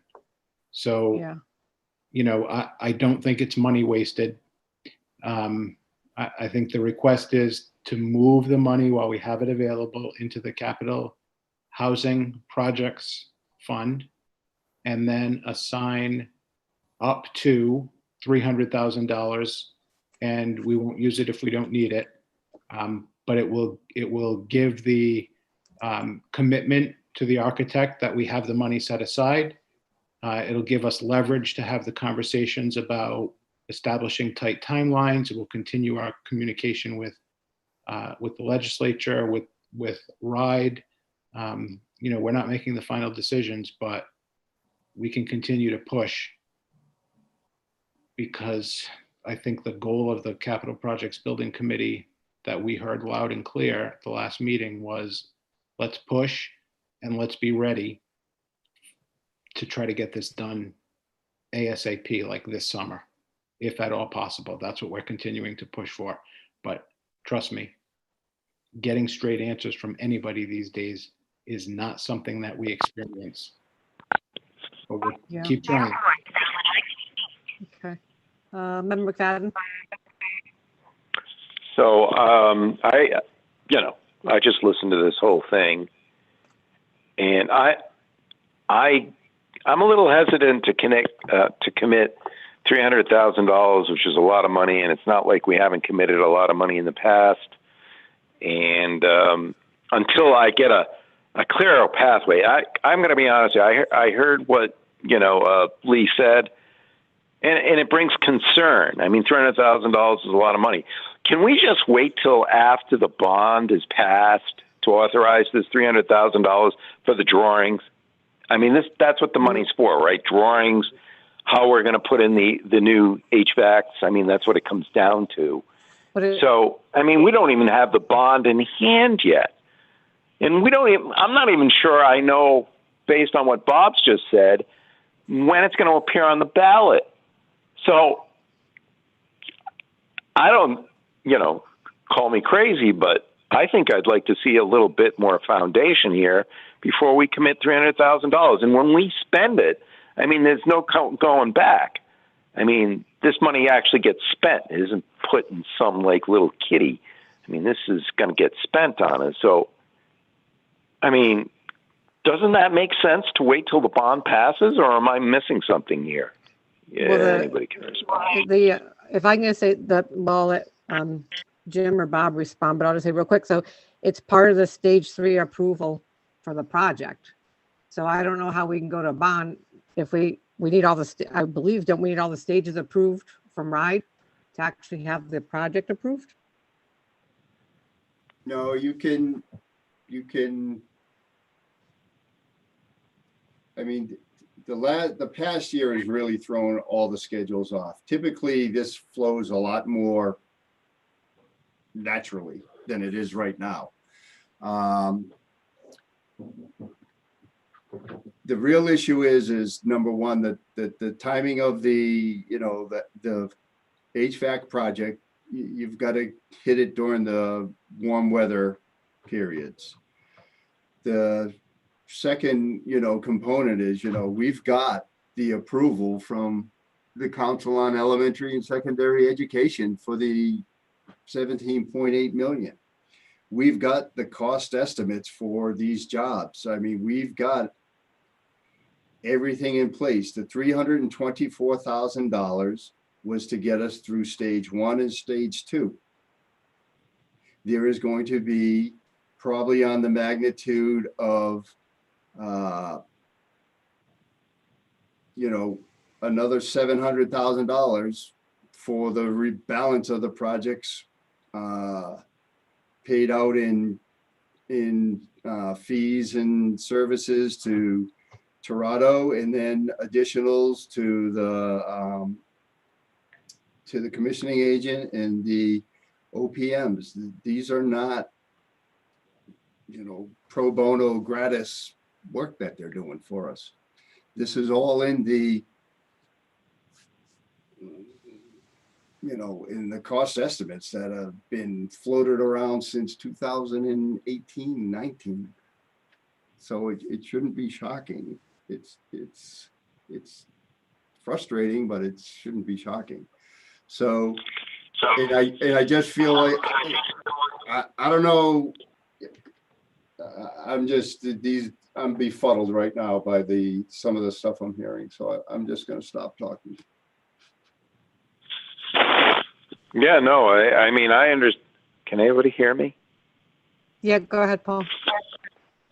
No, I understand your frustration, Bob, going through the steps and everything, but I'm not sure I didn't hear that it's not possible to wait for the bond to pass, because it's a lot of money to spend if it doesn't pass. And you know, like I'm saying, it wasn't clear at all to me based on what Mr. Kissinger said. Even you and I have had conversations about this, and I've expressed my concerns about appropriating and spending $300,000 for drawings on a bond that hasn't passed. And we have spent other monies, I don't know, a couple of hundred, what is it, $250,000 already on this or more? I mean, for the engineering on this whole thing. And, you know, it's changed so much since we started our initial appropriation. And now it's just down to drawings for the HVAC. I get it. You know, HVAC's high school, junior high, I get it. But the bond hasn't been approved yet. And, you know, when the bond gets approved, to me, it makes better sense to come back to the school committee and ask for the $300,000. And I'm just being challenged why that doesn't make any sense to anybody else. Or maybe it does, and they're not saying anything. But to me, I think, well, what's the harm in waiting until the bond passes? That's why I'm. Hold on. Okay, Paul, you're all set. Member Donovan has a question. Lee, do you want to explain something? Yeah, I just want to interject a little bit. Go The ahead. reason why you want to move forward with the money is so that you can possibly hit the time schedules and get the HVAC done so that you don't run the risk of not having heat next year. If that unit goes down in the middle of the wintertime next year, you know, your expenses are going to go through the roof, and you're probably going to wind up losing in school time for a period of weeks while they get things prepared so that you have heat again on a temporary basis. Your costs are going to skyrocket should that happen. The problem you have with now with the risk of spending the money, not knowing what your timelines are, is you put your entire schedule in jeopardy, because you only had 4 weeks of wiggle room. And the fact that they can't get answers out of the architect, they can't get answers out of the legislation, and they, you know, and thus that impacts That impacts when you can hold the vote. And again, the other piece of the equation is Lou should have not only the timeline to getting the drawings and stuff submitted so that RIDE can give you some sort of an approval schedule, but you also need to know what those material lead times are, which is part of that study. So, everything is at risk, and the real risk, I agree with what Jim said. We have to spend the money. We have to fix that system. So is there any real risk? The only real risk of spending that money is you don't have a lot of money to play with should you have to cancel this thing. You spend the money there, and now you can't get it done, and now you've got to shift gears, which means now you got to design another piece of this thing. Now you got to expend more money. And you only have a limited amount of money to spend, and until the bond is approved, you don't have any way to get the money. So you're really putting that money out there at risk, and you're limiting what you can do.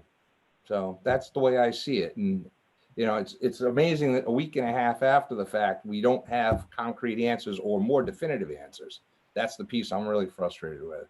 But with that, I'm going to say goodnight. And we're all Okay. frustrated about it. We're all frustrated because we keep trying to get answers, but we are simply bringing forward the recommendation based on the lengthy discussion that we had at the committee meeting.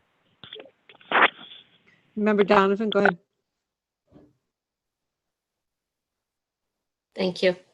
I have no doubt the General Assembly is being very deliberatively strategic about what it takes up and what it doesn't. And it's very limited schedule that they've come back into session for. This is just not going to rise to the top of their priorities. But I need clarification. Did I hear that there was something kind of simultaneously or dovetail to that we would be making perhaps an emergency application to RIDE, and that we would need these drawings to make that emergency application? Is that something different from our bond question that we're planning on putting on some future ballot? Does that help accelerate the project? The emergency would take us out of, our hope would be to take us out of the three submittals through the portal, and just kind of let's go offline and review and go. And do we have the drawings that we need in place to do that? We will have them. I mean, we've got the cost estimates. I'm sure he's got the backup drawings for them. I think I know, because I've made it known to Lou that I want to make sure that everything that is included in this system is carried, because we're going to be running pretty thin on this. And the oopsies, I mean, if you attend the junior senior high school committee meetings and you walk through the hallway and you see the water coming down the wall, and then you go into the library and you see that 4-foot HVAC pipe, and you see that there is something going on between that through wall flashing and this leaking, that means something. And I know from doing these projects that is a change order or an oopsie or we're going to have to, and that's going to be the beginning of the derailment of these things. It may sound really simple to say, okay, how much are you carrying for these coils that are in the room? How much black pipe are you carrying? Or how much Schedule 40 are you carrying back? I'm carrying 10 feet. Well, the 10 feet ends in the room that you're standing in. But if we have to go back 20 feet, you've got to go through that wall. Are you carrying a cost for that? And have you thought about that? Because, there are things that drive up the cost of these items. we haven't even gotten to the point where if we're going to carry this as an OPM to try and cut those costs in half, that we want to own that, because there will be people ready to whip rocks at us, boulders, mind you, if we get one of those type of things wrong. We should have got our own. We should have never done the OPM in-house. I can hear it. I dream this stuff. I bite through my bite guard with this stuff, but we're trying to do all the right things. And I just feel like the meeting that we're scheduled, it came up during this meeting. We're trying to set up a Zoom meeting tomorrow with Torado and EDS. And one of the things that Steve and I have been reviewing is you got to make sure that they're carrying, the spaces behind the walls. Are they anticipating what they're going to run into? It's anybody can go, that valve that's a $600 valve. Anybody can say that. I'm an engineer. I know about gate valves. That's a gate valve. Okay, that's a $600 valve. It says right here in my book. Okay, now take it out. Now cut the pipe back. Now you're bridging 2 rooms. Now you're in, oh, well, we didn't carry that. We just carried the gate valve. And I'll be damned if that's going to be on this watch, So I don't know if I answered your question, Terry, but that's where we are at. I think they have, I'm looking at the cost estimates right now. I'm darn sure they have the schematics backed up for this, whether it's EDS or Torado's property, I don't know. But that's really, they'll pull that together. That's not, if I had to prioritize the constraints, it's the ride emergency would be low, legislation 2, making the ballot at the ADR 3.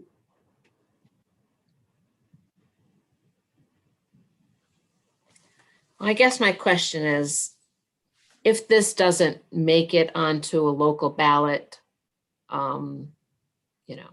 I don't know, until May, June, whatever, and this is regarded more of an immediate emergency, do we need to spend the $300,000 to do what we have to do to apply this as an emergency? Yes, that's the point. So there we are. We go back to the question that I asked. We need the schematics to move forward the project. Yeah, regardless. Well, I need to know. We're not going to get that legislation before the ADR. Yeah, I agree. Yeah, that's not with the new speaker. Okay. How's Thank everybody else with questions and comments? Thanks, Terry. Everybody's good? Okay. I think Bob, you're all set. We're going to go to our votes. Jim? Good? Yes. Okay.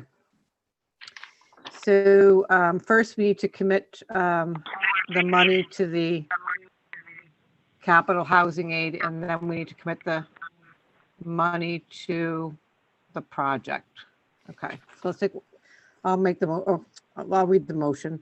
So we need a motion to commit $300,000 from unassigned fund balance to capital projects housing aid. So if I can have a motion for that. Moved. Donovan moves. Do we have a second?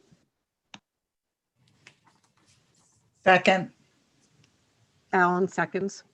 Okay, any further discussion? Everybody's good. Okay, so I'll take a roll call vote. Member Donovan? Aye. Member Green? Aye. Member Allen? Aye. Member McFadden? Nay. Member Monroe?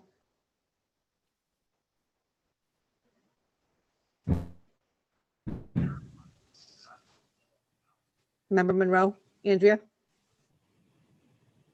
We can't hear you. If you're an aye, can you raise your hand? Okay, thank you. Member Monroe's an aye. And I think we have member Pasillo on. Yes. Aye. Member Pasillo's an aye. Okay, and I'm an aye. Okay, motion carries. And then we'll go to the second vote here. So if we can have a motion to approve up to $300,000 from capital projects housing aid for costs associated with stage 3 submittal of and preparation for replacement of the junior senior high school HVAC system as outlined in the capital bond project. Donovan, Donovan Aye. moves. Do we have a second? Second. Member Pistillo seconds. Any further discussion? Okay, I'll take a roll call vote. Member Donovan, aye. member Green, Aye. member Allen, Aye. okay. Member McFadden, Nay. member Monroe. Member Rosen, aye. Sorry, I don't know why I can't hear you. Member Pasillo. Aye. Okay, and I'm an aye. Motion carries. Okay. Thank you. Thank you. Okay, we have a whole bunch of important dates and meetings on our agenda. I don't know if I'm reading them all. So Thursday, we have the joint meeting with the town councils on the budget. That's this coming Thursday at 6 o'clock. Tuesday, February 9th, we have a school committee meeting. Tuesday, February 23rd, we have a school committee meeting. And Tuesday, March 2nd, we have an optional budget workshop, which I'm predicting we will probably need. I'm not going to read the rest of the dates. They're all on in your packet. Okay. We do need executive session tonight. So if someone can make a motion to go into executive session under 4246-5A2, legal advice related to school committee responsibilities. I move that we go to executive session in accordance with Rhode Island General Law 4246-5A2, legal advice related to school committee responsibilities. Okay, do we have a second? Second. Green seconds. Second. Yep, I think member Green seconded, I think. We'll take a roll call vote. Member Donovan, Aye. member Green, Aye. member Allen, Aye. member McFadden, Aye. member Monroe. Aye. There you go. I hear you now. Member Pasillo. Aye. Okay, and I'm an aye. Motion carries. Okay, so there's a second link that everyone was sent from Superintendent Aronakis. So if you could leave this meeting and then join that other link, and then we'll come back to this link. I don't have the link. Oh, well. I don't have the link.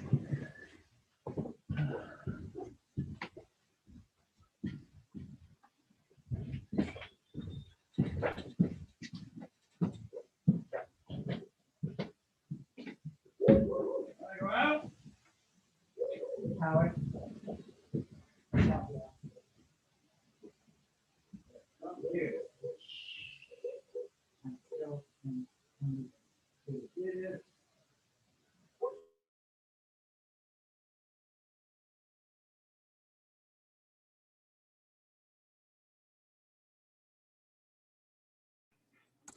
That's the email that Jim sent this afternoon with a link to the executive session.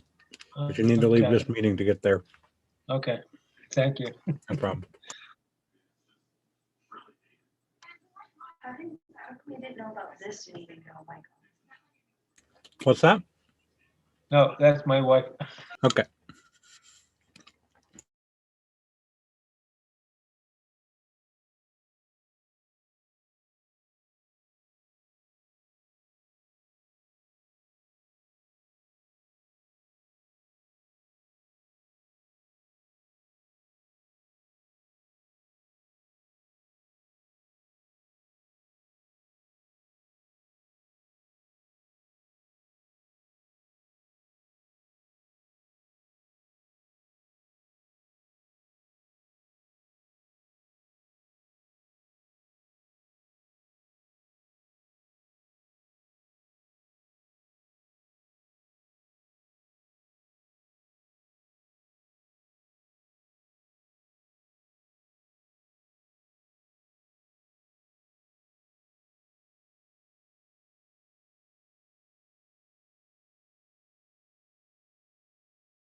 Jeremy, can you take that screen away so I can see everybody? Thank you. No, Diane, were that you was in it? me. Oh, good, okay. Okay, good.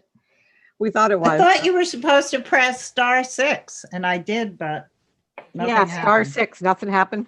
So do I put her in that vote? Did you vote Well- yes, Diane, or what do I do there? I voted yes, but I don't know. We didn't hear. I'm gonna, you Terry, didn't can I, hear me. Terry, can I ask you what to do with that?